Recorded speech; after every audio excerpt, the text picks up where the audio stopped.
And we're back with the ranking Republican on the House Foreign Affairs Committee, Texas Congressman Michael McCaul. I want to ask you about this story that's been breaking. United States stepping up cyber attacks on Russia. Listen, everyone's complaining, or had been complaining, that we weren't doing enough about Russia and their interference. I mean, where are we going with this? Well, I think we are stepping up our attacks on Russia, and we should. And this disinformation campaign in the 2016 election, I got briefed in the Gang of Eight in October of 2016. I think it's a little I don't know who leaked this story. It's more in the classified space. I think it's irresponsible, though, to leak that and have the New York Times print this. But I think overall, the American people should know that we're ramping up our cyber operations. It feels to me that every country does a fair amount of interference, a fair amount of spying. I mean, this is not new at all. No. I think, though, it's sort of, again, we would anticipate that we are pushing back because as Russia has really been pretty successful with the amount of interference that they've done with not just with America, but throughout the world in recent times. No, and the Ukraine's getting hit every day. I think the Baltic states and the former Soviet Union getting hit every day.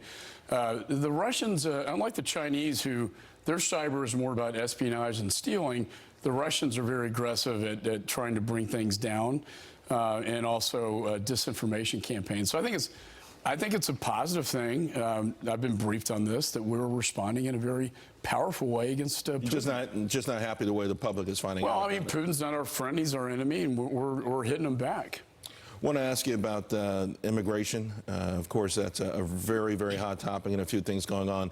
We just released some polls at Fox News this morning. I want to reference those polls now because they ask, one big question is the Trump administration enforcement of immigration laws. 50% say that the administration's gone too far.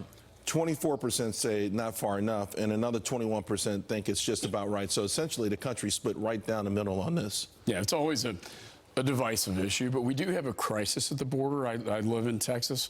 It's a humanitarian crisis. We're trying to get funding right now in the Congress just to take care of these kids down there in a humanitarian way. Health and Human Services will run out of money this month. Even the New York Times agreed with Republicans that we need to do something, and yet Nancy Pelosi and the Democrats continue to block this measure. I think we need to address these family units down there, or we're going to run out of money to house them. Well, Mexico apparently will be doing more after, being threatened with tariffs. 6,000 National Guard, their National Guard / police force at their southern border. Do you think that will help to curb this issue? But is it enough, though? I mean, it's one thing to curb this. It's another thing to have a solution for this. I think it was pretty significant, and I've been following this since I was chairman of Homeland Security and as a federal prosecutor. I think the terrorists actually, I mean, it's interesting to watch this president work, right? And a lot of people disagreed with these terrorists on Mexico. At the end of the day, it got us better security. They're going to put 6,000 National Guard down at the southern border, which is with Guatemala is 200 miles versus 2,000 miles U.S.-Mexico, and it gets more to the root cause of the problem. I think that's positive. The other thing that's positive is that they'll be processing asylum claims not in the United States, but rather in Mexico. So in other words, someone who crosses will be expedited to Mexico, and the claims will be adjudicated in the United States. This should help push some of this flow back into Mexico and not in the United States. Mexico, ultimately, do you think they will say, okay, it's a safe third country? And that's the big deal. I mean, if I were in the administration, I'd be working so hard to get that agreement done. We have that with Canada right now.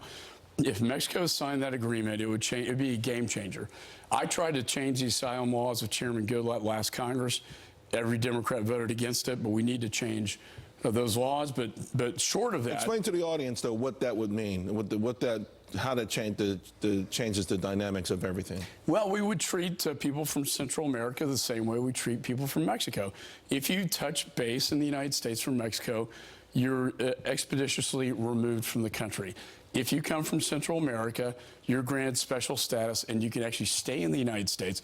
The cartels, it took them about 5 to 10 years to figure out our laws. Now they understand it and they're manipulating it and making a lot of money off it.